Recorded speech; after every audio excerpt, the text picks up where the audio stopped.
এটাই ইসলাম। অসুস্থ, আপনি যদি শুধু দোয়া চান সুস্থ হবেন। চিকিৎসা করা সুন্নাহ।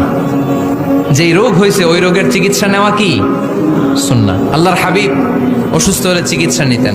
হাতে একবার বিচ্ছু কামড় দিল আল্লাহর হাবিবের আঙ্গুলে, তিনি রেগে গেলেন, ব্যথা পেলেন, আর বিচ্ছুরে বললেন, আরে বিচ্ছু, মানুষও চিনোস না, নবীও চিনোস না, কোথায় কামড় দিতে হবে এটাও জানোস না।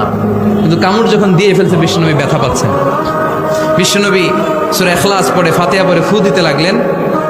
আর আম্মাজান আয়েশাকে বললেন, লবণের পানি গরম দিয়ে ঢালতে থাকো। আম্মাজান আয়েশা লবণের পানি আনলেন। লবণের গরম পানির ভেতরে সোডিয়াম ক্লোরাইড আছে, ন্যাচারাল পেইন কিলার, ব্যথা নাশ করে।